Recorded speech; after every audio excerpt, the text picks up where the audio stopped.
अस्सलाम वालेकुम, good morning. जागो लाहौर में आप सबको खुश आमदीद कहती हूँ। मैं हूँ आपकी होस्ट मुनीबा आसिफ। उम्मीद है कि आप सब लोग खैरियत से होंगे और माह सयाम की पुरनूर सातों से खूब फैज़याब भी हो रहे होंगे। इस रहमतों और बरकतों वाले महीने में कोशिश करनी चाहिए हम सबको कि जितनी हो सके नेकियां हम लोग कमा ली जाए और दूसरों के लिए आसानी भी पैदा करनी चाहिए, वो भी एक नेकी होती है। लेकिन हम देखते हैं कि गिरा फरोश और नाजायज मुनाफाखोर अनासर इस रहमतों वाले महीने को भी गरीब आवाम के लिए जहमत बनाई देते हैं और माह रमजान का महीना आते ही जैसे महंगाई का तूफान भी भरपूर तरीके से आ जाता है। फल हो, सब्जियां हो और दीगर अशिया रोजमर्रा जो हम लोग इस्तेमाल करते हैं उनकी कीमतों में कई गुना तक इजाफा कर दिया जाता है। और अगर देखा जाए दूसरे दुनिया के ममालिक का, तो मुल्कों में जब मजहबी त्यौहार आते हैं तो कीमतें कम कर दी जाती हैं, सेल ऑफर्स दी जाती हैं ताकि सब लोग इन त्योहारों की खुशियों में शामिल हो सके। लेकिन हमारे यहाँ मामला ही कुछ उलट है। यहाँ गिरा फरोश माफियाज कोई भी मौका हाथ से नहीं जाने देते और ऐसा कोई भी त्यौहार आ जाता है तो कीमतें आसमान को छूने लग जाती हैं। तो जनाब बस हम तो दुआ ही कर सकते हैं कि अल्लाह ताला इन अनासर को हिदायत दे। हमारे जिस्म को मुख्तलिफ किस्म की नमकियात और मिनरल्स की जरूरत होती है और इन नमकियात और मिनरल्स की मुनासिब मिकदार का बरकरार रहना इंतहाई जरूरी होता है। किसी भी चीज की कमी या ज्यादती हमारी सेहत पर संगीन असरात मुरतब कर सकती है। जिंक भी एक इंतहाई अहम मिनरल है जो हमारी सेहत के लिए इंतहाई मफीद भी समझा जाता है। जिंक जख्मों को भरने, जिस्मानी नशोनुमा और अमूमी सेहत बरकरार रखने समेत कई मुख्तलिफ मेटाबॉलिक सरगर्मियों में अहम किरदार भी अदा करता है। जिंक इंसानी जिस्म में मौजूद हार्मोन्स पर भी असरअंदाज होता है और इसकी कमी बांझपन, ज़ियाबतीस समेत कई बीमारियों की वजह भी बन सकती है। जिंक इंसानी जिस्म के लिए कितना जरूरी है और इसकी कमी कितनी खतरनाक भी हो सकती है, इस पर बात करेंगे। हमारे साथ मौजूद है प्रोफेसर ऑफ मेडिसिन है डॉक्टर महमूद खालिद साहब। आपका ताल्लुक जिनाह हॉस्पिटल लाहौर से है। सर मैं आपको खुश आमदीद कहती हूँ जागो लाहौर में। कैसे हैं आप? Thank you sir. वेलकम, नाम करेक्ट कर लीजिए, प्रोफेसर खालिद महमूद खान। ठीक है सर। प्रोफेसर खालिद महमूद साहब हमारे साथ मौजूद हैं। सर मुझे बताइएगा, हम जिंक की कमी के बारे में आज बात कर रहे हैं, तो हमारे जिस्म के लिए जिंक कितना ज़रूरी है? देखिए, जिंक जो है, जैसे आपने शुरू में बताया कि हमारा जो डीएनए सिंथेसिस है या जेनेटिक मेकअप है, उसकी डेवलपमेंट एंड ग्रोथ दोनों के लिए इंतहाई ज़रूरी है। There are more than 300 enzymes हैं जिनका मेटाबॉलिज्म जो है वो सारे का सारा जिंक के ऊपर डिपेंडेंट है। ठीक है। अब इसके साथ साथ जो जिंक है हमारे जिस्म में अल्सर, यानी कि हमारे जिस्म में स्किन जैसे है, स्किन में अराउंड 5% इसकी डेपोजिशन होती है। अब जब जिंक की डेफिशिएंसी होती है तो अगर छोटा सा भी जख्म लग जाए वो हील नहीं होता। ठीक है। और ये देखा गया है, स्पेशली अभी आपने शुगर की बात की, जी बिल्कुल, तो शुगर में पाँव का जख्म बन जाता है। एग्जैक्टली। तो देयर आर स्टडीज जिसमें देखा गया कि वो लोग जिनको जिंक सप्लीमेंट दिया गया उनमें जो अल्सर था उसका साइज डेफिनेटली रिड्यूस हुआ over the span of time. ठीक है। सिमिलरली जिंक जो है हमारे जो इम्यूनिटी या मुदाफ़ती निज़ाम जो है उसके लिए इंतहाई ज़रूरी है। एंड वो लोग जिनमें जिंक की कमी हो जाती है उनमें क्या देखा गया है कि उनमें common infection like common cold, सर्दियों में कॉमन कोल्ड बहुत ज़्यादा होता है, राइनो वायरस की वजह से होता है। सिमिलरली आजकल कोविड-19 है, फिर ओल्ड एज में निमोनिया है, इसके अलावा और भी बहुत सारी infection. And there are studies जिसमें देखा गया कि अगर आपने जिंक सप्लीमेंट दिया तो जो कॉमन कोल्ड है उसमें, कॉमन कोल्ड क्या होता है, नज़ला ज़ुकाम, स्नीजिंग होना सर्दियों में, ये कॉमन अलामात होती है, हर किसी को होता है। बिल्कुल हर किसी को होता है। तो वो लोग जिनको जिंक सप्लीमेंट दिए गए उनमें ये जो अलामात थी उनकी ड्यूरेशन काफ़ी हद तक कम हो गई। ठीक है। फिर निमोनिया ओल्ड एज में बहुत ज़्यादा हो जाता है। ठीक है। उनमें भी ये देखा गया कि अगर हम जिंक सप्लीमेंट देते हैं तो उसकी वजह से उसकी सिवियरिटी जो है वो कम हो जाती है। तो सर इसकी कमी हमारे लिए कितनी नुकसानदेह, हमारे जिस्म के लिए कितनी नुकसानदेह है? देखिए, नॉर्मली एक हेल्दी शख्स के लिए around 8 to 11 milligram of zinc चाहिए। ख्वातीन के लिए 8 मिलीग्राम चाहिए होता है डेली एंड मर्दों के लिए 11। लेकिन जो प्रेग्नेंट ख्वातीन होती है उनमें रिक्वायरमेंट तकरीबन मर्दों के बराबर आ जाती है। अब जब ये कमी हो जाती है तो उसमें जैसे हमने बात की स्किन की इन्फेक्शन में अल्सर हो जाते हैं, ज़ख्म हो जाते हैं, फिर यंग लोगों में एक्नी। अच्छा, ये भी जिंक की वजह से ही होती है? जिंक की और कमी आजकल तो बहुत ज्यादा यानी कि एक्ने ये पाई जा रही है। उसमें जिंक की वजह से तो नहीं होती, लेकिन zinc play a major role. ठीक है, उसकी कमी की वजह से हो सकती है। जी। हाँ। मुझे बताइएगा कि जिंक की अलामत क्या क्या होती है? देखिए, जिंक की अलामत सबसे कॉमन अलामत ये है कि अगर किसी को जिंक डेफिशिएंसी है, तो अगर हम ऊपर से शुरू करें तो बाल जो है वो थिन हो जाते हैं, भुरभुरे हो जाते हैं। सिमिलरली स्किन ड्राई हो जाती है, फिर स्किन के साथ साथ ड्राइनेस के साथ जब ड्राई होगी तो उसमें ज़ख्म बढ़ जाते हैं, अल्सर बढ़ जाते हैं, फिर डायरिया हो जाता है। ज़ख्म डायरिया के साथ साथ जो कॉमन इन्फेक्शन है, जैसे हमने पहले बात की, कॉमन कोल्ड है, निमोनिया है, आजकल कोविड-19 है। एग्जैक्टली। तो ये सारे जो इन्फेक्शंस हैं उनका इंसिडेंस बढ़ जाता है। सिमिलरली कुछ क्रॉनिक इलनेसेस जो हैं, जैसा कि डायबिटीज़ है, उनमें अल्सर की अगर जिंक डेफिशिएंसी है तो ज़ख्मों की हीलिंग जो है वो इम्पेयर्ड हो जाती है। इससे अल्सर की जो हील होने का टाइम है वो बढ़ जाता है। इसके साथ साथ ये भी देखा गया है कि हमें उन लोगों को जिंक लेनी है जिनको जिंक डेफिशिएंसी है। ठीक है। कॉमनली देखा गया है कि हमारी जो बैलेंस डाइट है वो जिंक की कमी नहीं होने देती। मैंने जैसे पहले बात कर रहा था कि जिंक जो है गोश्त में है, बड़ा छोटा गोश्त, rich source, poultry rich source, चीज रिच सोर्स, आपका अंडा, दूध, इसके अलावा शेलफिश जैसे कि प्रॉन्स है, ऑस्टर्स है, क्रैब्स है। दो हम लोग वो नहीं खाते, लेकिन प्रॉन्स हमारे यहाँ खाया जाता है। फिर सैल्मन फिश है या बैक्टी फिश है, they are also a good source of zinc. तो ताहम अगर फिर भी कमी है तो हमारी जो डाइट है उसको फोर्टिफाइड किया जा सकता है। जैसे बच्चों के ये जो ओट मील है या सीरियल्स हैं जो मॉर्निंग पे खाए जाते हैं, उनको वो जो जिंक सप्लीमेंट के साथ आ जाते हैं। ठीक है। फिर कुछ लोगों में हम जिंक की टैबलेट अवेलेबल है जो फोर्टिफाइड फॉर्म में है, मल्टीविटामिन की सूरत में है। So they are easily and readily available और लो कॉस्ट है, कोई बहुत हाई फाई महंगी नहीं। जो सप्लीमेंट्स हैं जिंक की कमी पूरी कर देते हैं, ये कह सकते हैं। Of course. और वो बच्चों के लिए अलग है और बड़ों के लिए अलग है? डेफिनेटली। देखिए, बड़े के लिए लेट्स बड़ों की अगर आप मल्टीविटामिन की टैबलेट देखें तो उसका साइज ये होता है। अब छोटा बच्चा तो वो टैबलेट नहीं ले सकेगा, सो उनको हम सिरप फॉर्म में, कई दफ़ा वो टॉफ़ी की सूरत में, लोजेंजेस की सूरत में दिया जाता है, कई दफ़ा नेज़ल स्प्रे, जैसे कॉमन कोल्ड है तो उसमें नेज़ल स्प्रे की सूरत में अवेलेबल है। तो ये हमने हर एक की उसकी नीड के मुताबिक चाहिए। ठीक है। तो जो सप्लीमेंट्स हैं, क्या हमें वो डॉक्टर के मशवरे से इस्तेमाल करने चाहिए या खुद भी आप इस्तेमाल कर सकते हैं? इसमें एक चीज़ जो हमने अपनी गुफ्तगू में नहीं की कि अगर you take excess of zinc, वो भी उतना ही डेंजरस है। अच्छा। उसमें क्या होगा कि अगर आपके जिंक बॉडी में ओवर अकमुलेट हो जाता है, आप बगैर पूछे समझे कि मल्टीविटामिन लेते जा रहे हैं, तो क्या होगा, नौजिया, वॉमिटिंग, पेट में दर्द शुरू हो जाती है। और कई दफ़ा जैसे हमने कहा कि ट्रीटमेंट में जो इन्फेक्शन को हेल्प करता है, ये इसी तरह डायरिया को बढ़ाने का भी बायस बन जाता है। सो दोनों सूरतों में, क्योंकि बॉडी का अपना बैलेंस बहुत कम है, ठीक है, और हमें बाहर से भी चाहिए, तो मैंने जैसे पहले कहा जो हमारी बैलेंस डाइट है वो काफ़ी हद तक पूरा कर देती है।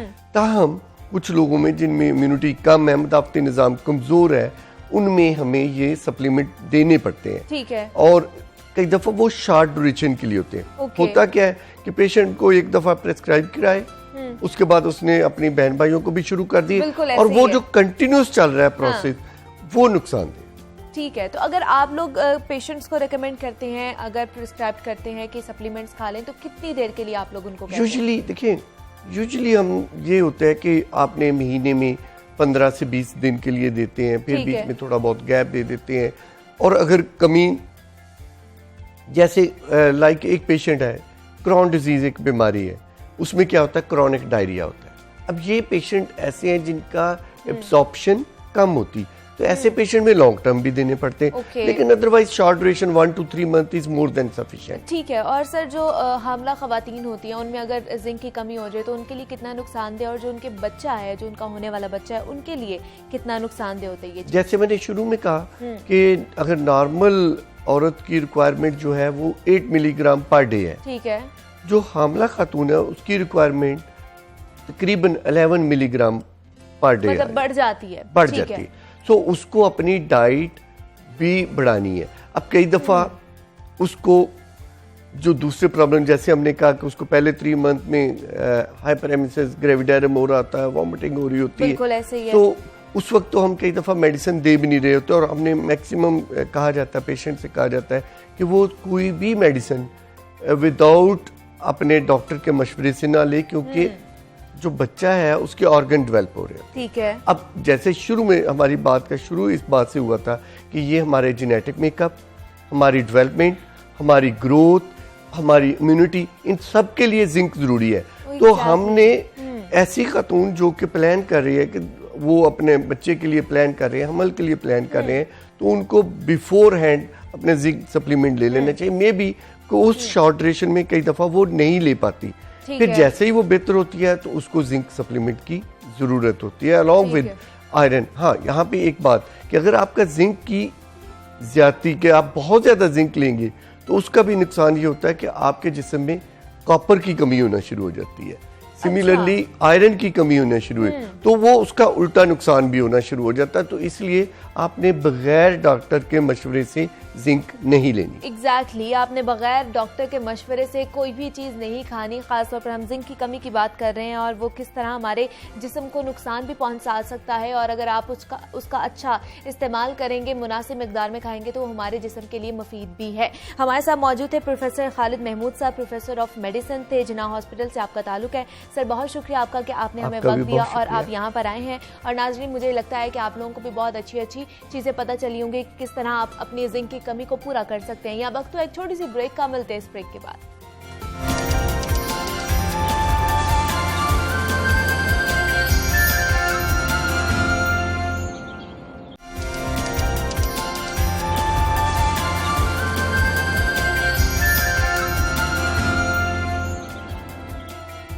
वेलकम बैक टू जागो Lahore and a very good morning. नाजरीन, मोहलिक वायरस हमारी जिंदगियों में एक पैराडाइम शिफ्ट लेकर आया है। हमारी जिंदगियां यकसर तौर पर बदल कर रह गई हैं, जहां मुआशी, माशरती और समाजी तौर पर तरीके भी बदल गए। मोहलिक वायरस ने जहां एक तरफ मईशत पर गहरे और मनफी असरात मुरतब किए हैं, वहां एक शोबा ऐसा भी है जहां बड़ी तेजी के साथ तरक्की हुई है, और वो शोबा है फ्रीलांसिंग का। पाकिस्तान फ्रीलांसिंग के हवाले से दुनिया का चौथा बड़ा मुल्क बन चुका है। पाकिस्तानी नौजवानों ने इस पेंडेमिक ट्रीट को अपॉर्चुनिटी में बदला और खुद को जदीद तकाज़ों से हम आहंग करते हुए इस इंडस्ट्री से वाबस्ता हो रहे हैं। लेकिन बहुत से लोग इस रहनुमाई के मुंतजिर हैं कि फ्रीलांसिंग और ऑनलाइन बिजनेस कैसे शुरू किया जाए। इस हवाले से आज हमने एक ऐसे मेहमान को मधु कर रखा है जो इस फील्ड के गुरु भी माने जाते हैं। उनसे कुछ टिप्स भी लेते हैं और ये भी जानते हैं कि पाकिस्तान में कामयाबी का मयार क्या है, क्या अच्छे पैसे कमा लेना ही कामयाबी है। हमारे साथ मौजूद हैं शकील अहमद मीर साहब, हैं मोटिवेशनल स्पीकर हैं। शकील, मैं आपको खुश आमदीद कहती हूँ जागो लाहौर में। कैसे हैं आप? Thank you very much, I am fine. उम्मीद है आप सब भी खैरियत से, और उम्मीद है सब जो वायरस की सिचुएशन है इससे डील कर रहे हैं, थर्ड वेव से। एग्जैक्टली। और शकील, हम आज बात करें कि किस तरह हम घर बैठे पैसे कमा सकते हैं। सुनने में तो ये आया है कि आप अच्छे खासे घर बैठकर पैसे कमा सकते हैं, ऐसा है?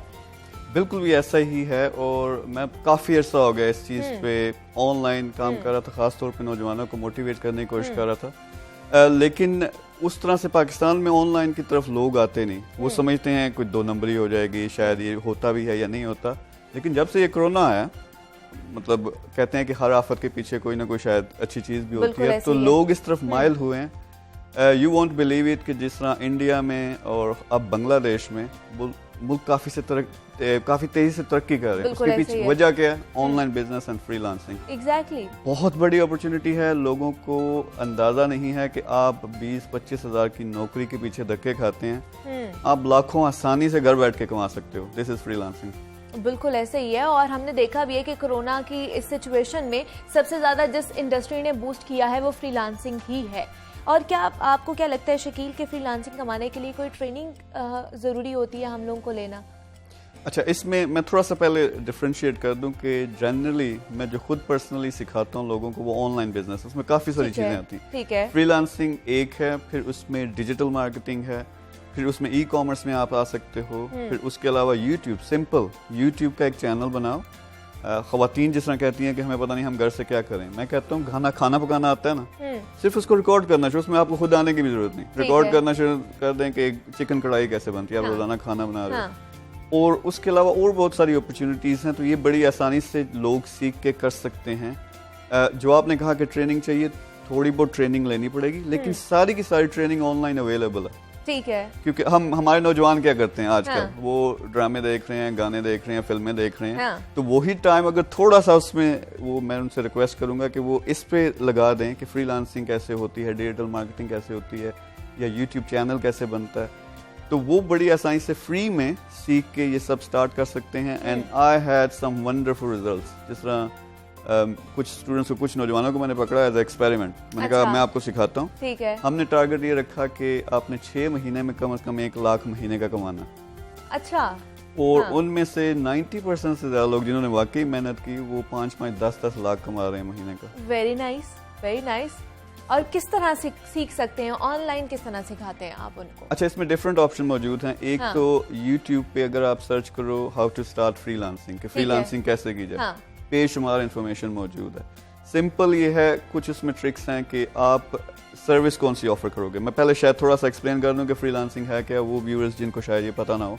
तो फ्रीलांसिंग क्या है, सिंपली दुनिया में कुछ बड़े बड़ी वेबसाइट्स हैं, प्लेटफॉर्म्स हैं, जहां मेरे जैसे बिजनेसमैन जाते हैं, उनको कोई सर्विस चाहिए होती है, तो वो वहां जाके टाइप करते हैं कि मुझे लोगो डिजाइनिंग की सर्विस चाहिए, मुझे वेबसाइट अपनी बनवानी है उसकी सर्विस चाहिए, मुझे राइटिंग की सर्विस चाहिए। पूरी दुनिया में कोई भी स्किल है, आप सर्च करोगे, वहाँ लोग ज़्यादातर इंडिया से, पाकिस्तान से, श्रीलंका, बांग्लादेश से, तो ये नौजवान हैं जो एक्सपर्ट हैं इस चीज़ में, वो बहुत मिनिमम से उसका चार्ज करते हैं। तो जिस तरह फर्ज करें मैं यूके से हूँ, लंदन से, ठीक है, वहाँ अगर मैंने वेबसाइट बनवानी है, मुझे पता है मुझे 5,000 पाउंड देने पड़ेंगे, यानी 10 लाख रुपए से भी ज्यादा। अच्छा, अगर मैं एक वेबसाइट बनवाने लेकिन अगर मैं जाता हूँ फाइवर पे, जो कि फ्रीलांसिंग प्लेटफॉर्म है, तो मुझे पता है मैं $100-200 की भी बनवा सकता हूँ। ठीक है, लेकिन वो $100-200 एक पाकिस्तानी नौजवान के लिए ठीक ठाक है। बिल्कुल। तो आप सिंपली क्या करते हो, वहाँ अपनी प्रोफाइल बनाते हो, वहाँ फिर अपनी सर्विसेज बताते हो वेबसाइट पे कि मैं क्या क्या सर्विस ऑफर करता हूँ, और लोग जो मेरे जैसे लोग हैं वो ऑर्डर करेंगे, आपकी सर्विस देखेंगे, उसको ऑर्डर करेंगे, उससे आपको पैसे मिलते हैं, और डॉलर में। सबसे अच्छी बात ये है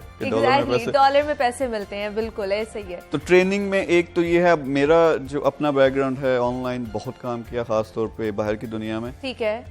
इंस्पिरेशन मेरे पीछे जो थी कि पाकिस्तान में अन्ना टैलेंट है, बेशुमार टैलेंट है, बिल्कुल ऐसे ही, एग्जैक्टली। लेकिन शायद वो गाइडेंस नहीं मिलती। हाँ। तो मैंने अपना मिशन बनाया कि मैंने कम से कम 20 लाख नौजवानों को ट्रेन करना। अच्छा, तो अभी तक कितने नौजवान हैं जो आपकी ट्रेनिंग में आ चुके हैं? अभी तक ये एकदम, यानी मैं अभी 6-7 महीने में ये मिशन शुरू किए हुए, अब मिलियन से ज्यादा लोग मुझे फॉलो कर रहे हैं और सीख रहे हैं।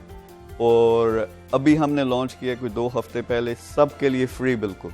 ठीक है। और हर रोज रात को रमजान में 10:30 बजे हमारे टीचर्स बैठ जाते हैं। ठीक है। फ्री में लाइव सिखा रहे हैं, आओ सीखो और काम स्टार्ट करो। और कुछ भी जिसका भी जो भी इंटरेस्ट है वो सीख रहा है। अच्छा, इसमें हम क्या क्या सिखा रहे हैं? फ्रीलांसिंग सिखा रहे हैं, यूट्यूब सिखा रहे हैं, ई-कॉमर्स सिखा रहे हैं, डिजिटल मार्केटिंग सिखा रहे हैं, लोकल बिजनेस कैसे करना है, बड़ी फैक्ट्रियां कैसे लगानी है, वगैरह वगैरह। क्योंकि मेरा अपना जो बैकग्राउंड है, यहाँ मैं आया हूँ तो ईवी में और सोलर में बहुत बड़े बड़े प्लांट्स लगा रहे हैं।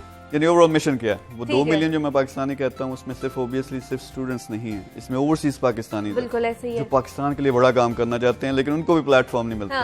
तो वो कुदरती तौर पर जब मैं नौजवानों को सिखाया तो उन्होंने मुझसे रब्ता किया कि हम भी काम करना चाहते हैं पाकिस्तान में, हम क्या काम करें, हमारे पास पैसा भी है। तो मैंने कहा यार फैक्ट्री लगाओ। किस चीज की फैक्ट्री? मैंने कहा इलेक्ट्रिक बाइक बड़ी चीज है, नेक्स्ट IT नेक्स्ट बड़ी चीज है। बिल्कुल एग्जैक्टली। तो इनमें काम करो। उन्होंने काम करना स्टार्ट किया और माशाल्लाह से हम 5 प्लांट्स लगा चुके हैं इनके साथ मिलके। हाँ। तो हम पूरा सारा जो ब्रॉड, आप समझ लें, स्टूडेंट से लेके प्रोफेशनल से लेके ओवरसीज पाकिस्तानी एंटरप्रेन्योर, सबको कवर करने की कोशिश कर रहे हैं। मिशन क्या है, मतलब पूरा एक प्लान आप बना कर देते हैं, फिर उसके ऊपर इम्प्लीमेंटेशन किस तरह होती है वो भी बताते हैं, और फिर उनको सक्सेस भी होती है, और उसके बाद फिर आप आगे जाते हैं। लेकिन हमने देखा शकील कि बहुत से लोग जब न्यू अकाउंट्स बनाते हैं, इस तरह की चीज़ें स्टार्ट करते हैं, फ्रीलांसिंग स्टार्ट करते हैं, तो जो लोग ऑर्डर देने आते हैं वो पहले देखते हैं कि आपका एक्सपीरियंस कितना है या आपकी फॉलोइंग कितनी है, फिर ही हम आपको कोई ऑर्डर देंगे या आपके साथ काम करेंगे। तो ये स्टेज जब आती है तो फिर तब क्या करना चाहिए? अच्छा, शुरू में मैं इसलिए कहता हूँ कि आप सबसे पहले एक टारगेट बनाओ। ठीक है। टारगेट ये होना चाहिए कि आप 3 से 6 महीने में कहाँ पहुंचना चाहते हो। अगर अर्निंग आपका मेन कंसर्न है तो फिर अर्निंग का टारगेट बनाओ कि मैंने 1 लाख कमाने के काबिल होना है 6 महीने में। ठीक है। ठीक है, तो फिर आप उसका प्लानिंग करेंगे। अब प्लानिंग क्या होता क्या, क्योंकि गाइडलाइन नहीं होती नौजवानों के लिए, तो वो क्या करते हैं, उन्होंने सुना कि हमारे मोहल्ले में एक लड़का है वो 5 लाख कमा रहा है फ्रीलांसिंग से, तो मैंने फ्रीलांसिंग करनी है। वो स्टार्ट तो कर देते हैं लेकिन उनमें वो जो कमिटमेंट नहीं होती, एक तो पेशेंस नहीं है। तो उन्होंने क्या किया, 2 दिन ट्राई की, अपनी क्या कहते हैं प्रोफाइल बनाई, 2-4 गिग्स बनाई यानी सर्विसेज ऑफर की, देखा 3 दिन ऑर्डर नहीं आया, हिम्मत हार गए। तो उसमें आपको बार बार देखें, मैं सिंपल चीज कहता हूं कि हमारे यहाँ नौजवान 20-25 लाख लगा देते हैं डिग्री करने में। वो डिग्री क्यों कर रहे हैं कि 25,000 की नौकरी मिलेगी। तो अगर आप सिर्फ 6 महीने लगा दो, ठीक ठाक मेहनत करो, उसका एक पैटर्न है कि आपने अपनी प्रोफाइल बनानी है, फिर आपने अपनी 7 गिग्स, फॉर एग्जांपल फाइवर की बात करते हैं, 7 गिग्स पूरी करो, फिर 10 रिक्वेस्ट आपको आते हैं, 10 बंदे आप नए हो या पुराने हो, आप 10 प्रपोजल्स भेज सकते हो। ठीक है। तो उसका पैटर्न ये है कि आपको शुरू में टाइम लगाना पड़ेगा, 8 से 10 घंटे लगाओ। आप 1 महीना लगा के ये करो, मैं गारंटी देता हूँ कि आपको ऑर्डर आएगा। मतलब फ्रीलांसिंग जो चीज है वो टाइम टेकिंग चीज है, तो टाइम टेकिंग आपके अंदर अगर पेशेंस लेवल बहुत ज्यादा है तो तभी आप इस चीज को प्रोसीड कर सकते हैं। लेकिन मुझे आप बताइए शकील के फ्रीलांसिंग में इस वक्त कौन सी ज्यादा कैटेगरी है जो मुनाफा बख्श है? लेकिन ज्यादातर लोग ये कहते हैं कि कंटेंट राइटिंग बहुत ज्यादा है इसमें, ऐसा है? आपका क्या ख्याल है? मैं सिंपली कहता हूँ कि बहुत से लोग इस तरफ लग पड़ते हैं कि डिमांड में कौन सी स्किल है उसके पीछे चले जाते हैं। जो मेरा पर्सनल एक्सपीरियंस है, जो आपका पैशन है, जो आपको कुदरती तौर पे आता है, जो अल्लाह ताला ने आपको टैलेंट दिया है, वो बेस्ट है। अच्छा, वैसे मैं जनरली बात करूँ तो देखिए, डिजिटल मार्केटिंग क्यों? डिजिटल मार्केटिंग इसलिए कि सारे के सारे बिजनेसेस जो पहले ऑफलाइन थे, ऑनलाइन नहीं थे, अब ऑनलाइन आ रहे हैं कोरोना की वजह से। एग्जैक्टली, बिल्कुल ऐसे ही तो है। अब इन लोगों को चाहिए कि उनकी वेबसाइट बने, उनके पेजेस बने, फिर कोई इनकी मार्केट करे, इनकी प्रोडक्ट्स हैं या सर्विसेज हैं। तो ये सर्विस नंबर 1 है इस वक्त। फिर उसके अलावा अगर आप कंटेंट राइटर हैं, बहुत जबरदस्त चीज, आप logo designing, graphic designing, website development, यानी ऐसी ऐसी चीजें आप हैरान होंगे। टीचर्स हैं, इंग्लिश के टीचर्स हैं, मैथ्स के, कोई भी फील्ड जो आप नाम ले सकती हैं वो वहाँ पे मौजूद है और उसमें कामयाबी हासिल हो सकती है अगर आप थोड़ी सी मेहनत करें। मतलब आपके अंदर जो स्किल छुपा हुआ है, आपने पहले उसको देखना है कि आप क्या कर सकते हैं। तो मुझे शकील ये बताइए, एक नौकरी पेशा और एक बिजनेसमैन, दोनों की सोच में क्या फर्क लगता है आपको? लोग मेरे खिलाफ हो जाएंगे अगर मैंने ओपन नहीं बताया। नहीं, हम जानना चाहते हैं कि बुनियादी फर्क क्या है। बुनियादी फर्क ये है कि मैं अपने एक्सपीरियंस से बता सकता हूँ। मैंने पहले कोई 10 साल नौकरी की। ठीक है। तो नौकरी यही थी कि वो एक सिस्टम जो बना देते हैं। क्योंकि हमने यहाँ पर देखा भी है कि ज्यादातर लोग पढ़ लिख कर डिग्री हासिल करके, जैसे आपने भी बात की है, तो वो नौकरी की तरफ भागते हैं, अपना कारोबार नहीं करते। और ये अलमिया है। अलमिया इसलिए कि होता क्या, मैं अगर आप छोटी सी मिसाल दूं, स्कूलों में आपने देखा होगा कि लायक बच्चे होते हैं, नालायक बच्चे होते हैं। जो लायक है उन्होंने ज़रा या डॉक्टर बनना है या इंजीनियर बनना है या कोई डिग्री हासिल करनी है। नालायक कई दफ़ा मैट्रिक से पहले ही फारिग हो जाते हैं, छोड़ देते हैं। लेकिन वो धक्के खाते खाते जाके फैक्ट्रियां लगा लेते हैं कारोबार में, मार खाते खाते वो बन गया जी, वो सनतकार बन गया। ये तरक्की करते करते यानी डिग्री ली, फिर जॉब कर रहा है। अब उसी के आगे ये बंदा जॉब कर रहा है जो फर्स्ट आ रहा था क्लास में। और ये हमारा आलमिया है। तो आपने जो डिफरेंस कहा वो ये है कि सिंपल ये है कि एक फ्रीडम, शुरू में मेहनत होती है बिजनेस में, लेकिन एक वो बंदा जो ये कहता है, ठान लेता है, एंटरप्रेन्योर मैं उसको मानता हूँ कि मैंने किसी के लिए काम नहीं करना, मैंने खुद अपना बिजनेस चलाना, अपनी फैमिली चलानी और लोगों को नौकरियां देनी है। यानी मेरी नजर में जो एक एंटरप्रेन्योर है वो नौकरी देने वाला, और जो दूसरी साइड पे है वो नौकरी लेने वाला और मेंटालिटी है, दे आर रेस्टलेस। अब मुझे फर्ज करें, अल्लाह का शुक्र है 100 से ज्यादा बिजनेसेस हैं, मुझे चैन नहीं आता जब हर महीने में कोई नया बिजनेस ना लॉन्च करूं। तो मेन डिफरेंस ये है कि आपको पता चल जाता है कि अल्लाह ने मुझे जो पैदा किया ना, मुझ में कोई खास चीज है, ये बिजनेस के जरिए मैंने अपना टैलेंट दुनिया को शो करना है। ये है एंटरप्रेन्योर। दूसरी तरफ जो नौकरी करते हैं उनका अपना एक रोल है, लेकिन मेरे ख्याल में जिस तरह हम तालीम देते हैं, समटाइम्स हम सिस्टम का गुलाम बना देते हैं नौजवानों को। हालांकि टाइम ऐसा है कि नौजवानों को बताना चाहिए यार बेस्ट टैलेंट है आप में, बिल्कुल इसको इस्तेमाल करो और बड़े बड़े काम करो, बिजनेसेस करो, ऑनलाइन काम करो। तो आपके क्या ख्याल में जो हमारे तालीमी इदारे हैं, जो हमारा तालीमी निज़ाम है, जहाँ से पढ़ के बच्चे निकलते हैं, वो कसूरवार है वो उनको स्किल डेवलपमेंट की तरफ नहीं लेकर आ रहा है, या उनके तरफ उनमें ये रुझान पैदा नहीं कर रहा कि आप बिजनेसमैन भी बन सकते हैं, आप अपना काम भी कर सकते हैं। कुछ हद तक ऐसा है। हाँ। सारा कसूर उनका नहीं, सिस्टम का कसूर है, लेकिन सिस्टम किसने बनाया उस पर एक और बहस है। लेकिन मैं तालीमी निज़ाम का इस तरह एक्सप्लेन करूँ कि जब 20वीं सदी में यानी 1920-21 में जब इंडस्ट्रियल रेवोल्यूशन आया, जब फैक्ट्रियां लगना शुरू हुई, अब फैक्ट्रियां लगना शुरू हुई तो उनको कौन से लोग चाहिए थे? वर्कर चाहिए थे। तो हमारा जो तालीमी निज़ाम है ये 100 साल पुराना है, जो कि बना ही इसलिए था कि फैक्ट्रियों में जो काम करने वाले हैं, कंपनियों में काम करने वाले हैं, वो लोग पैदा करो, हम पैदा कर सकें। एग्जैक्टली। उसमें चेंज मैं सिर्फ इतनी सी कहता हूँ कि फर्ज करें मैं यहाँ फ्रीलांसिंग की बात कर रहा हूँ, 6 महीनों में इतने लोग फॉलो कर रहे हैं, कमाना शुरू हो गए हैं। अगर यही कोर्सेज यूनिवर्सिटी में डाल दो तो मैं ये गारंटी के साथ कहता हूँ कि आप डिग्री करेंगे उससे पहले कमाना शुरू। बिल्कुल ऐसा ही है, ये आपकी स्किल पे इन्हिसार होता है, या आप कितना इंटरेस्ट किसी चीज में ले रहे हैं ये उस पर डिपेंड करता है। शकील अहमद मीर हमारे साथ मौजूद है, मोटिवेशनल स्पीकर थे। शकील, बहुत शुक्रिया आपका कि आपने हमें वक्त दिया और आप यहाँ पर आए हैं। जनाब, यहाँ वक्त तो एक छोटी सी ब्रेक का मिलते हैं, इस ब्रेक के बाद।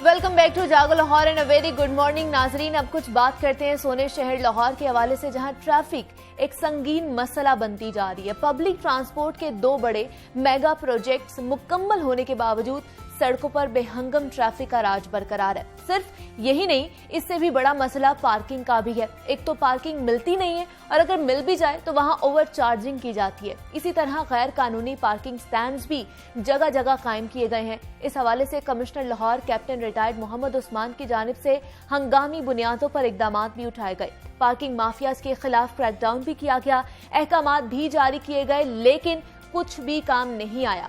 शहर में मौजूद पार्किंग स्टैंड्स पर बदस्तूर जायद पार्किंग फीस वसूल करने का सिलसिला जारी और सारी है। ये पार्किंग माफिया क्यों इतना कंट्रोल में नहीं आ रहा है? इस बेहंगम माफिया को इंतजामिया निकेल डालने में क्यों बेबस दिखाई देती है? इस पर बात करेंगे। हमारे साथ मौजूद है chief regulation officer Lahore parking company है जुबैर भट्टू साहब मौजूद है, और उनके साथ मौजूद है नुमाइंदा लाहौर न्यूज इमरान मलिक। सर, मैं आपको खुश आमदीद कहती हूँ जागो लाहौर में। इमरान, आपको भी मैं खुश आमदीद कहती हूँ।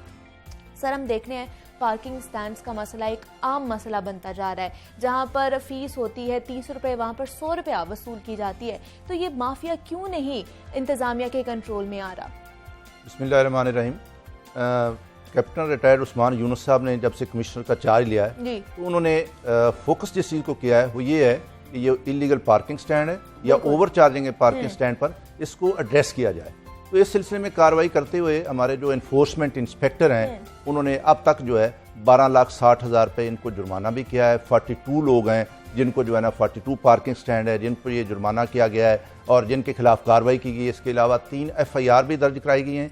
इशू ये आ रहा है इस वक्त जो ऑन ग्राउंड कि ये लोग जो हैं ये आगे एक कंट्रोल शक्ल की सूरत में ये अपने पार्किंग स्टैंड चला रहे हैं। अच्छा। अब इन सारे लोगों को हम एक पूरा जो है हमारा रेगुलराइज तरीका उसमें ला रहे हैं। इनको एक हमने नोटिस जारी किया है कि आप आएँ। जो गवर्नमेंट का जो मेट्रोपॉलिटन कॉरपोरेशन का शेड्यूल है वो ये है कि मोटरसाइकिल से 10 रुपए फीस जो है ना चार्ज करनी है और जो कार है उससे जो है ना 30 रुपए फीस वसूल करनी है। लेकिन ऑन ग्राउंड जो है ये मोटरसाइकिल से 30 रुपए ले रहे होते हैं, कार से 50 रुपए ले रहे होते हैं और इन सारे लोगों को एक वार्निंग दी गई है। उसके बाद इनको नोटिस जारी किए गए हैं और फिर इनको जुर्माने किए गए हैं। इनके खिलाफ FIR भी दर्ज कराई गई हैं और ये कमिश्नर साहब की हिदायत है कि पूरे लाहौर शहर में एक ही तरह की पार्किंग फीस होनी चाहिए। जो प्राइवेट पार्किंग स्टैंड है, मसलन खासतौर पर जो अस्पताल थे, मियो अस्पताल है जो है ना, ये जनरल अस्पताल है, पंजाब इंस्टीट्यूट ऑफ कार्डियोलॉजी है, वहाँ के जो ठेकेदार है वो 50 से 100 रुपए तक चार्ज कर रहे थे। ऐसे ही तो है। इस तरह जो है इनके खिलाफ हमारा जो है ना एनफोर्समेंट का विंग वो एक कार्रवाई कर रहा है। सर, इसको तो फिर भत्ता कह सकते हैं ना कि वो भत्ता वसूल कर रहे हैं। 50 से 100 रुपया जो ले रहे हैं वो तो भत्ता ही ले रहे हैं ना फिर। जी बिल्कुल। उनके खिलाफ जो हमने FIR दर्ज कराई हैं वो भी ओवर चार्जिंग और कार्य सरकार में मुदाखलत की FIR भी दर्ज कराई गई है। मैं ये वजाहत कर दूं कि जो लोकल गवर्नमेंट एक्ट है उसके तहत जो भी आदमी पार्किंग स्टैंड पर जो है ना ओवर चार्जिंग करेगा उसको पहली स्टेज पर 35,000 रुपए जुर्माना किया जाना ठीक है है। और उसके बाद दूसरी स्टेज पर उसको 50,000 रुपए जुर्माना किया जाना है। अच्छा। और तीसरी स्टेज पर उसको जो है मजिस्ट्रेट की अदालत में उसका चालान भेजा जाएगा और वहां उसको जो है ना जुर्माना भी होगा 5 लाख रुपए और 1 महीने की कैद की सजा भी दी जाएगी। और ये सारा जो प्रोसेस है लीगल ये हम कर रहे हैं। जिन लोगों ने जुर्माने अभी तक पहली स्टेज के नहीं जमा कराए उनको दोबारा टिकट 50,000 रुपए का जारी किया जा रहा है। इसके बाद उनका केस मजिस्ट्रेट की कोर्ट में भी भेजा जाएगा और उनको सजाएं भी दिलवाई जाएंगी। मकसद ये है कि आवाम को ये सारी चीजें जो कानून के मुताबिक होनी चाहिए उसको जो है ना आसानी पैदा की जाए और माफिया जो है ये पार्किंग स्टैंड पर जो माफिया काम करता है इनके इसको खिलाफ कंट्रोल किया जाए, इनके खिलाफ कार्रवाई की जाए। इमरान, हमने देखा है कि छापे भी मारे जाते हैं, इंतजामिया की जानिब से कार्रवाइयां भी की जा रही हैं, भारी भरकम जो है जुर्माने भी किए जा रहे हैं, लेकिन फिर भी ये माफियाज जो हैं बेकाबू हो जाते हैं, फिर वही हमें नजर आते हैं। क्या वजह है? काश ऐसा हो जाए जैसा वटू साहब ने कहा है। ऐसे ही है कि देखिए कानून है, वो बता रहे हैं कानून तो ये है, इसके ऊपर वो क्रैकडाउन भी कर रहे हैं, मगर काश ऐसा हो जाए कि जो मासूम शहरी हैं, आप भी जाते हैं, मैं भी जाता हूँ, फैमिलीज भी जाती हैं, और ख़ास तौर पे बंदा जब फैमिली के साथ होता है तब तो बहुत ज़्यादा परेशानी का सामना करना पड़ता है। वो तो 100 रुपया भी मांग लेते हैं कि नहीं आपने 1 घंटे की बजाय 3 घंटे बाइक खड़ी की है या गाड़ी खड़ी की है, इसके पैसे दें। अब उस वक्त ना बंदा वहाँ पे उनके साथ कोई बहस कर सकता है क्योंकि फैमिली साथ होती है। अकेला बंदा हो तो उसमें भी वो भारी होते हैं।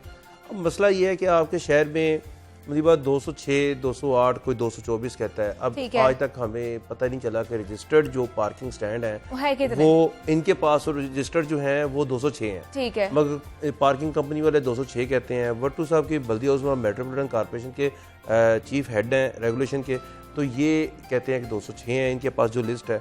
अब जो आपके गैर कानूनी पार्किंग स्टैंड एक तरफ हैं, इस वक्त गली मोहल्लों में प्लाट्स हैं, ग्राउंड्स हैं छोटी छोटी, वहाँ पे उन्होंने अपने पार्किंग स्टैंड बनाए हुए हैं।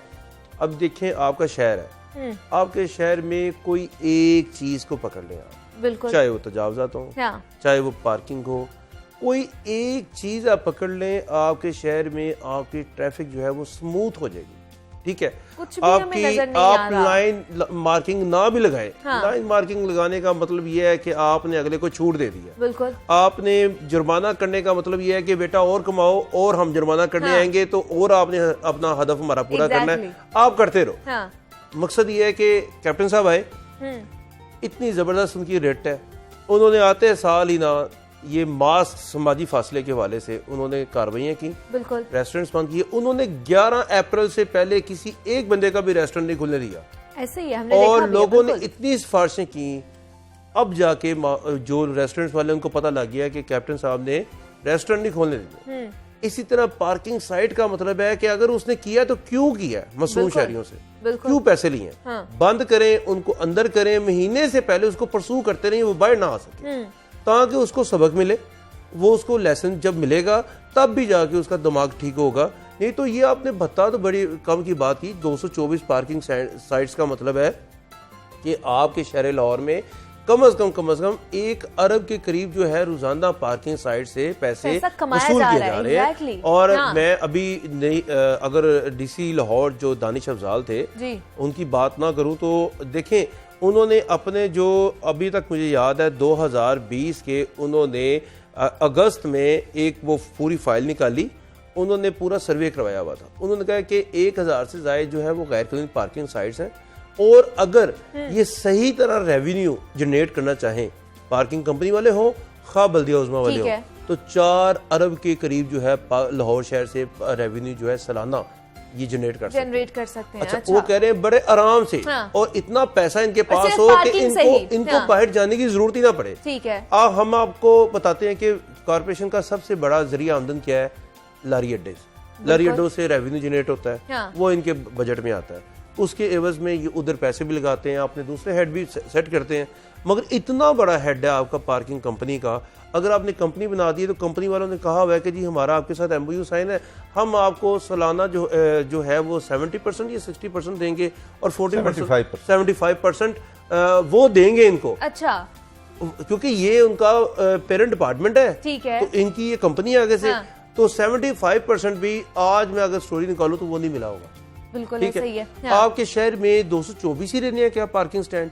क्या वो जो पहले लग रहे हैं, अच्छा, हॉस्पिटल में पहले पार्किंग फ्री थी, अब क्यों पैसे लिए जाते हैं? अब 50 से 100 आपके रुपया पार्क्स सर खुद ही कह रहे हैं कि ली जाती कितनी है। जगहों पे आपके पार्क्स में जहाँ पे लोग अपनी सैर वगैरह करने आते हैं वहाँ वहाँ पे पे भी भी पार्किंग स्टैंड पार्किंग बने हुए, स्टैंड गैर बने कानूनी हुए बने हैं। हुए। आप गुलशन इकबाल चले जाएं, हाँ। उसके अंदर भी पार्किंग स्टैंड बना हुआ है, बाहर भी बना हुआ है। अच्छा जी, अंदर की फीस नहीं है, बाहर की फीस है। हाँ, ये क्या है? मसला ये कहने का है कि ये आपको कानून बता रहे हैं कि जी इतना फीस होगी, इतना ये होगा, ये उसके बाद जुर्माना हो जुर्माना जाएगा, ये होगा, हो जाएगा। मजिस्ट्रेट की अदालत में समाअत Implementation जो होगी। है, देखिए, हाँ। मैं आपको कहता हूँ कि मैं खुद जाऊं, बिलीव करें, अगर फैमिली के साथ हो तो फंस जाते हैं, जारी बात है, वो पैसे मांग रहे बिल्कुल ऐसा ही अच्छा, है। उस वक्त आप किसको शिकायत करेंगे? किसी को भी किस नहीं कर नंबर पे सकते। आप हाँ। उसका वेट करेंगे? क्या आपके पास इतना टाइम है कि आप दोबारा आकर उसका वेट करके दोबारा अगर वहां पे खड़े हो?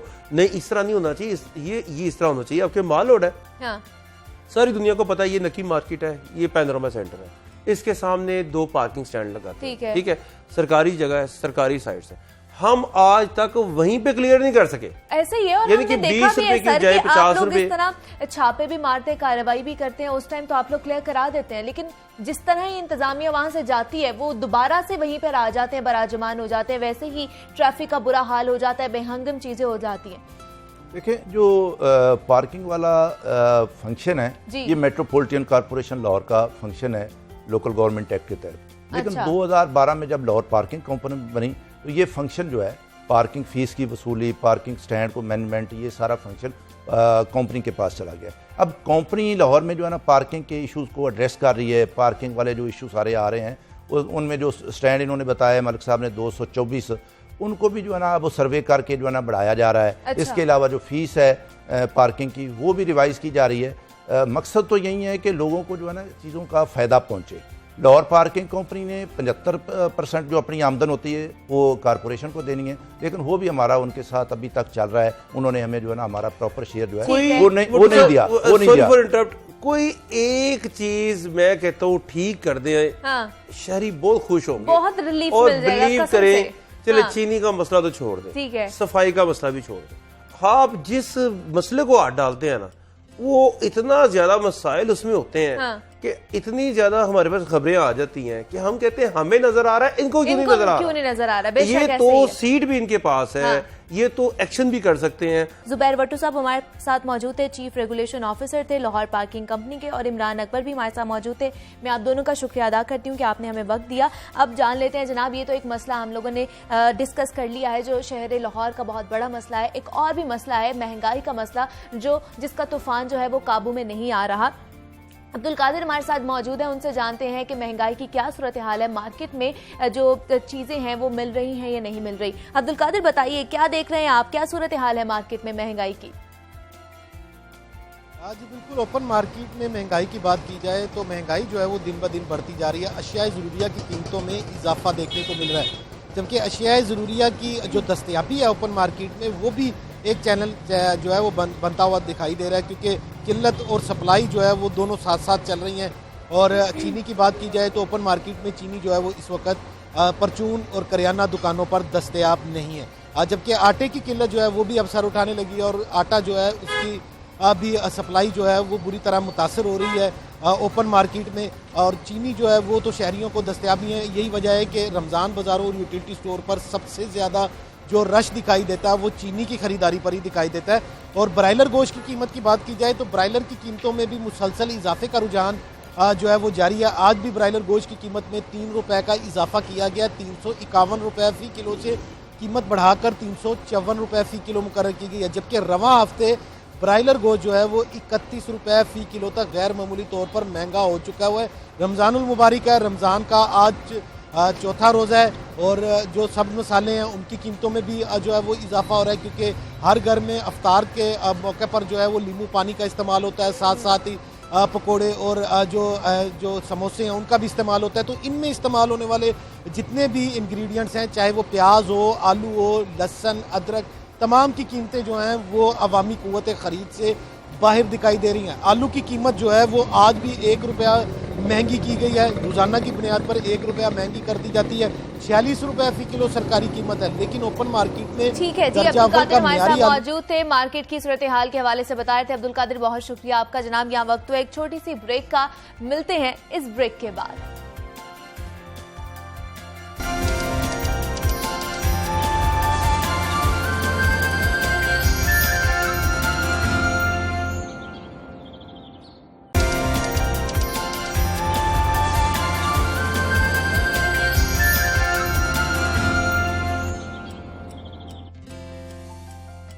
वेलकम बैक टू जागो लाहौर। नाजरीन, अब कुछ बात करते हैं फिटनेस के हवाले से। तो माह रमजान में खुद को तंदुरुस्त और तवाना रखना भी इंतहाई जरूरी होता है, क्योंकि हम जितना फिट होंगे हमारी कुव्वत मुदाफ़त उतनी ही मजबूत होगी और माह रमजान उतना ही अच्छे अंदाज में हम गुजार सकेंगे। वैसे भी मोहलिक वायरस का फैलाव तेजी से जारी है और माहिरीन सेहत के मुताबिक आपकी कुव्वत मुदाफ़त जितनी ज्यादा होगी, मोहलिक वायरस के खिलाफ डिफेंस अपना उतना ही मजबूत हो सकता है आपका। माह रमजान में खुद को कैसे तवाना रखा जाए, इस हवाले से बात करेंगे और इसके साथ साथ एक और इंतहाई अहम मौजू पर भी बात करेंगे कि बॉडी बिल्डिंग या तनसाजी के शौकीन नौजवानों को रमजान में किन किन बातों का ख्याल रखना चाहिए, वर्कआउट प्लान किस तरह तरतीब देना चाहिए उनको। हमारे साथ मौजूद हैं फिटनेस एक्सपर्ट हैं हाफिज खालिद मलिक साहब, जो मिस्टर पंजाब का टाइटल भी अपने नाम कर चुके हैं और Lahore division body building association के प्रेसिडेंट भी हैं। मैं आपको वेलकम करती हूँ सर, कैसे हैं आप? अल्लाह का शुक्र है, थैंक यू सो मच, आप लोगों ने मुझे बुलाया यहाँ पे। और हमने देखा, आप पहले तो मुझे बताइए अपने बारे में, हमारे नाजरीन को अपने बारे में बताइए। आपने जो टाइटल मिस्टर पंजाब का हासिल किया है, कब हासिल किया था और कितना इसमें आपको टाइम लगा, कितनी मुश्किल हुई इसमें इसको हासिल करते हुए? श्योर मैम, बॉडी बिल्डिंग का आगाज़ तो मैंने 2007 में किया था। अच्छा। और 2007 में मैं मिस्टर लाहौर डिवीजन में गोल्ड मेडलिस्ट हुआ हूँ मैं। अच्छा। फिर उसके बाद मैं इंटरनेशनल कंपटीशन के लिए यूएसए गया, मियामी फ्लोरिडा में वर्ल्ड चैंपियनशिप में। वर्ल्ड चैंपियनशिप में पार्टिसिपेट किया और फिर एक्चुअली मेरी एक फिटनेस चेन है पूरी अपनी ना, ठीक है, फिटनेस इंडस्ट्री है हमारी बॉडी जोन के नाम से। अच्छा। इसका मैं सीईओ हूँ। ठीक है। तो हमारे लड़के जो विन करते हैं अदर कंट्रीज में, वो हम उनको तैयारी करवाते हैं। तो मुझे ये लगा कि मुझे खुद भी चैंपियनशिप के लिए तैयारी करनी चाहिए। अच्छा। तो फिर मैंने मिस्टर पंजाब के लिए मैंने तैयारी स्टार्ट की। मेरे उस्ताद हैं मिस्टर शौकत अली, जो मिस्टर पाकिस्तान भी हैं, पाकिस्तान ओलंपिया भी हैं।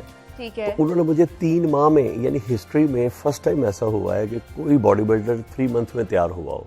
अच्छा। तो 3 माह में उन्होंने मुझे तैयारी करवाई है इसकी। और ये 26 मार्च को कंपटीशन हुआ है। ठीक है, ये जो पिछले साल, यस, पिछले साल 2020 में, 2021 में, यस। अच्छा, ये अभी गुजरा है, गुजरा है लास्ट मंथ में। हाँ।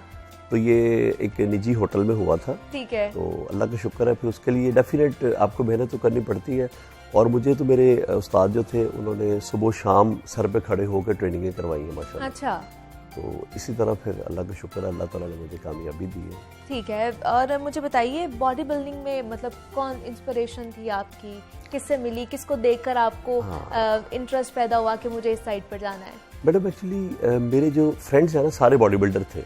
अच्छा। जिसमें इशफाक भट्ट साहब हैं, शुएब ज़हूर हैं, हनीफ पप्पू हैं, ये सारे ऑलरेडी मिस्टर पाकिस्तान थे।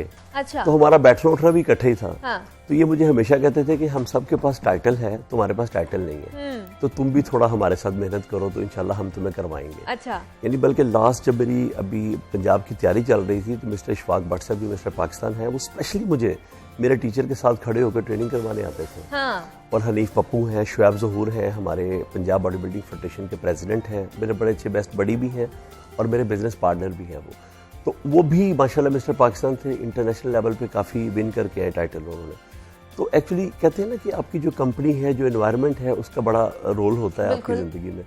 तो मुझे personally body building, I love body building. अच्छा। तो फिर मुझे पसंद भी था, तो फिर मैंने उनसे थोड़ी इंस्पिरेशन ली और मैंने फिर स्टार्ट कर दिया। तो फिर अल्लाह का शुक्र, मतलब आपकी जो सोसाइटी थी, आपका जो मिलना मिलाना था, उसमें सारे बॉडी बिल्डर्स थे और मोस्टली उन्होंने सारे आपको बॉडी इंस्पायर बिल्डर किया और आप इस साइड पर आ गए। आप खुद भी एक ट्रेनर भी हैं, जिस तरह आपने बताया भी। तो नौजवान नस्ल की अगर बात की जाए तो हम देख रहे हैं अब नौजवान नस्ल में बॉडी बिल्डिंग का शौक जो है वो बहुत ज़्यादा बढ़ रहा है। तो कौन सी उम्र होती है कि जब वो बॉडी बिल्डिंग स्टार्ट कर लें जो उनके लिए महफूज भी हो?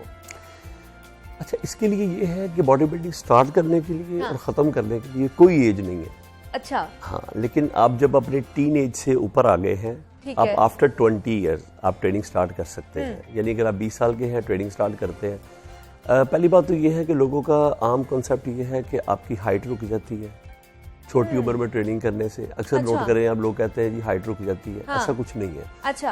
लेकिन ये है कि जब आप 20 साल के हुए हैं तो फिर आपको ट्रेनिंग स्टार्ट कर देनी चाहिए मेरे ख्याल में। और उसके बाद जब तक आप में हिम्मत है, जब तक पावर है, ताकत है, सेहत है, तब तक करते रहना चाहिए। बॉडी बिल्डिंग एक लाइफ स्टाइल है, आप इसको जितना बनाएंगे उतनी आपकी लाइफ खूबसूरत होगी। बिल्कुल ऐसे ही। हेल्दी लाइफ गुजारने के लिए मैडम आपको थोड़ी सेक्रीफाइस, थोड़ी कुर्बानी देनी पड़ेगी। जो लोग ग्लोइंग खूबसूरत फिट नज़र आते हैं उनके पीछे उनकी जो कामयाबी का राज है, मतलब देखिए ना, हम एक छोटी सी बात है कि हम टोटली नेचर के अगेंस्ट चल रहे हैं। बिल्कुल ऐसे ही, यानी हम exactly। सुबह फजर की अजान हो रही होती है तो हम सोने की तैयारी कर हाँ। रहे होते हैं, जबकि अगर आप अपनी नींद जो है सिर्फ, मैं समझता हूँ कि 6 घंटे से कम और 8 घंटे से ज़्यादा नींद लेने वाला दोनों ही बीमार है। तो आपकी अच्छी हेल्थ के लिए आपकी नींद, आपकी डाइट, आपका वर्कआउट, ये तीनों चीज़ें जो हैं बड़ी मैटर करती हैं। तो ये तीनों चीज़ों की आपको ज़रूरत है एक साथ लेके चलने की। ठीक है। हम में और गोरे में सबसे ज़्यादा फ़र्क क्या है? हम गोरों को देखते हैं वो फिट नज़र आते हैं, आपको मल्टीविटामिन्स लेते हैं, बिल्कुल ऐसे ही हमेशा है। ग्लोइंग लगते हैं। हाँ। अच्छा, वर्कआउट हम भी अच्छा करते हैं, वो भी अच्छा करते हैं, डाइट हम भी अच्छी खाते हैं, वो भी वैसे ही खाते हैं, अच्छा, बिल्कुल। नींद जो है वो भी लेते हैं, हम भी लेते हाँ। हैं। अब जो फ़र्क आ जाता है वो आ जाता है खाने पीने में। हम कोई चीज़ छोड़ते ही नहीं है। हाँ, ये कह सकते हैं कि हम किसी चीज़ के बारे जो भी में, दस्तरखान पे चीज हमें नजर आई है, हमने उसको छोड़ना नहीं है, हमने बस खा जाना है। हमें लगता है कल क़यामत है, हाँ। आज ही खा लें हम।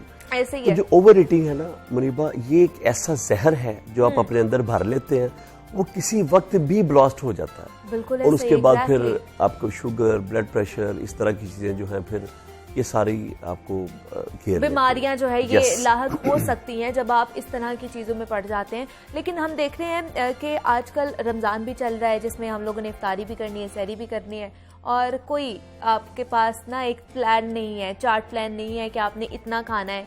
तो आप लोगों का भी यही होता है या आप लोगों का भी रमज़ान में एक चार्ट बनता है, प्लानिंग होती है पूरी? एक्चुअली रमज़ान मुबारक बेस्ट मंथ है। 11 महीने एक तरफ, रमज़ान मुबारक एक तरफ। अगर आपने डाइट करनी है, मसल को लीन करना है, स्किन को लीन करना है, स्लिम स्मार्ट होना है, तो इसके लिए सिर्फ आपको डाइट पे थोड़ी तवज्जो देनी पड़ेगी। ठीक है। अनफॉर्चुनेटली होता यह है कि रमज़ान मुबारक में आप देखें अक्सर लोगों का वेट बढ़ जाता है। एग्जैक्टली, ये बड़ा शिकायत आती है रमज़ान में लोगों कॉमन की। प्रॉब्लम है। हाँ।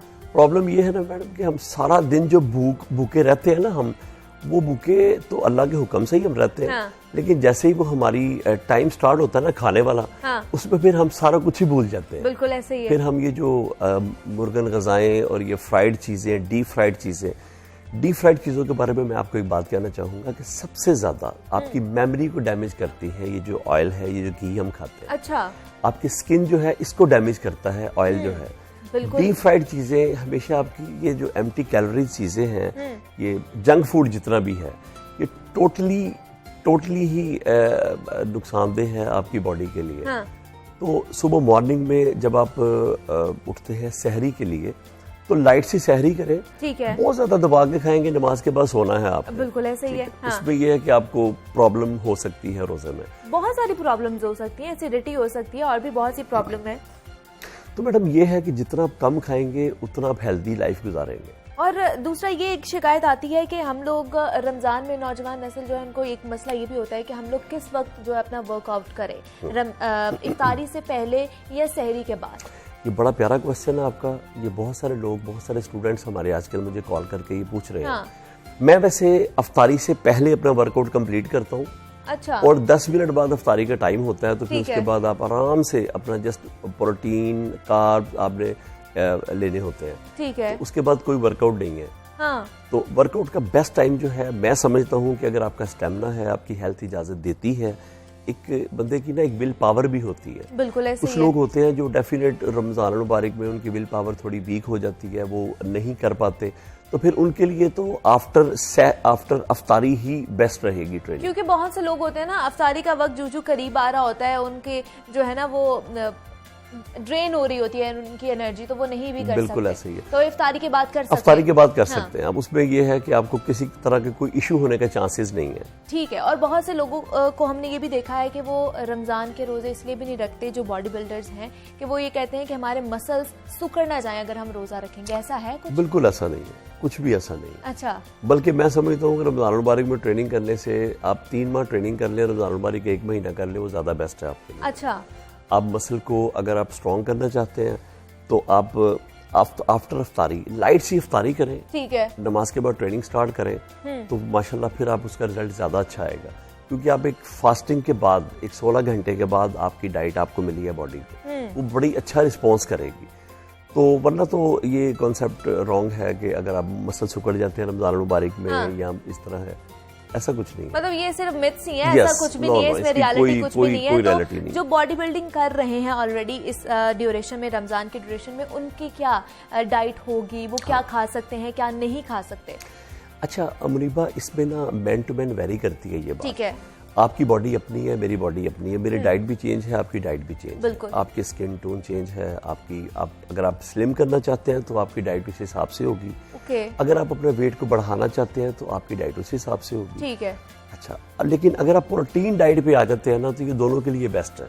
ठीक है। बहुत हेल्दी बंदे के लिए या बहुत ज़्यादा जो स्किनी है उनके लिए, अगर आप मॉर्निंग में सहरी जो है वो अगर आप अपनी प्रोटीन डाइट से लेते हैं, लाइक आप थोड़ा मीट ले लेते हैं, एक चपाती ले लेते हैं, थोड़ी योगर्ट ले लेते हैं, तो ये बेस्ट सहरी है मेरी नज़र में। ठीक आप है। डेट्स खा लें 5-7 साथ, उसके बाद आप कप दूध का सहरी लेना में। चाहें, सहरी ठीक में है। दूध का कप लेना चाहें, टी पीना चाहें, कॉफ़ी पीना चाहें, तो ये बेस्ट है इसमें।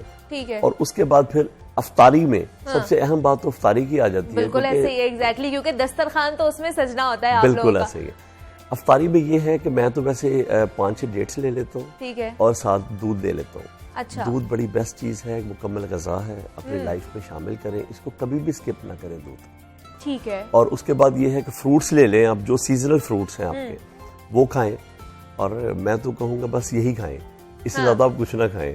तो अगर आपको कभी कभी दिल करे कुछ थोड़ा चेंज करने को तो फिर लाइक जो घर में बनता है आपको पता ही है सब माशाल्लाह। बिल्कुल। और दूसरा ये भी एक बहुत बड़ी मसला होता जा रहा है नौजवान नस्ल में कि वो ज़्यादा इस चीज़ में रुझान पैदा हो रहा है कि वो सप्लीमेंट्स, इसका बहुत ज़्यादा इस्तेमाल उनमें बढ़ता जा रहा है कि फ़ौरन से उनकी जो ना बॉडी बन जाए। कितना नुकसानदेह है ये हमारी बॉडी के लिए? अच्छा, जो तो फूड सप्लीमेंट है मुनीबा, उसका तो कोई साइड इफेक्ट्स नहीं है। और स्टेरॉइड्स भी? हाँ, यस, स्टेरॉइड्स भी ले रहे हैं आजकल। यस, आपका ये बड़ा खूबसूरत क्वेश्चन है। स्टेरॉइड्स जो है वो बेसिकली एक डेंजरस चीज़ है, जहर है जो आप अपने अंदर भर लेते हैं। ठीक है। और स्टेरॉइड जो है वो आपकी लाइफ को कम करती है। स्टेरॉइड का पर्पस ये नहीं है जिस पर्पस के लिए हम उसको यूज करते हैं। अच्छा। लेकिन मैं चूंकि प्रेसिडेंट हूँ अपनी लाहौर बॉडी बिल्डिंग फेडरेशन में, तो मैं पहला बंदा था जिसने ये ऑपरेशन स्टार्ट किया था कि जिम्मों में जो लोग स्टेरॉइड्स यूज करते हैं इनको पकड़ा जाए, इनको खत्म किया जाए। अच्छा। और लेकिन अगर कोई मतलब करना चाह रहा है तो हम उसको मना नहीं कर सकते। लेकिन वैसे ही बहुत डेंजरस चीज़ है हेल्थ के लिए। मैं कभी भी मैसेज नहीं दूंगा कि आप स्टेरॉइड यूज़ करें। और सेकेंडली ये है कि जो फूड सप्लीमेंट्स हैं इसका फ़ायदा है, इसका कोई नुकसान नहीं। लेकिन ये ट्रेनर से पूछकर खाई जा सकती है, डॉक्टर से रुजू करके खाई जा सकती है, या खुद भी खा सकते हैं? नहीं, आपके स्पोर्ट्स डॉक्टर जो हैं वो आपको प्रॉपर गाइडलाइन देंगे, आपके ट्रेनर जो हैं वो आपको गाइड करते हैं। आप अपनी मर्जी से, कभी भी मैं रिकमेंड नहीं करूंगा कि आप खुद से खाएं। ठीक है, सप्लीमेंट्स हो जाएं। और दूसरा जो स्टेरॉइड वो तो आप बिल्कुल भी ना खाएं क्योंकि वो आपकी सेहत के लिए खतरा ही बन सकता है और कुछ भी नहीं बन सकता। और जाते जाते मुझे सिर्फ एक लास्ट क्वेश्चन का जो जवाब आपने देना है कि बहुत से लोग ये शिकायत करते हैं कि एक्सरसाइज जब वो लोग छोड़ देते हैं तो उनकी जो बॉडी है वो ढलक जाती है, ऐसा है? बिल्कुल, इसमें प्रॉब्लम ये आ जाती है जब हम अपनी एक्सरसाइज को छोड़ते हैं ना, तो साथ हम अपना जो खाने पीने का सिस्टम है, हम डाइट उतनी ही ले रहे होते हैं जितनी हम ड्यूरिंग ट्रेनिंग ले रहे होते हैं। अगर आप लोगों ने अपनी एक्सरसाइज जो है वो अगर छोड़ी है तो फिर डाइट भी छोड़ें। अपना लाइफस्टाइल देखिए, आप कार्डियो करते हैं, सुबह मॉर्निंग वॉक करते हैं आप, उसमें यह है कि अगर आप ये चीज़ें कंटिन्यू रखें तो फिर आपकी बॉडी कभी भी बल्कि नहीं होती। सिर्फ डाइट जो है आप कम से कम खाएं, ठीक है, तो आप हेल्दी लाइफ गुजारेंगे। बिल्कुल ऐसे ही। और हमारा ये सेगमेंट करने का भी मकसद यही था जनाब कि आप तक जो है हम अच्छी चीज़ें पहुंचा सके, आप तक वो टिप्स पहुंचा सके जो आपकी डाइट को और आपकी सेहत को अच्छा बनाएं। हमारे साथ मौजूद थे हाफिज़ खालिद मलिक साहब, हमारे साथ मौजूद थे Lahore division body building association के प्रेसिडेंट भी हैं और मिस्टर पंजाब भी उन्होंने टाइटल हासिल किया है। सर बहुत शुक्रिया आपका कि आपने हमें वक्त दिया और आपने अपना बहुत सारा ख्याल रखना है। मुझे भी दुआ में याद रखिएगा। कल दोबारा मिलेंगे आपके साथ, मंडे को दोबारा मिलेंगे आपके साथ। कल तो संडे है और हमारा भी वीकेंड है, आपका भी वीकेंड है। अच्छे तरीके से मनाइएगा। मुझे इजाज़त दीजिए। अल्लाह हाफ़िज़।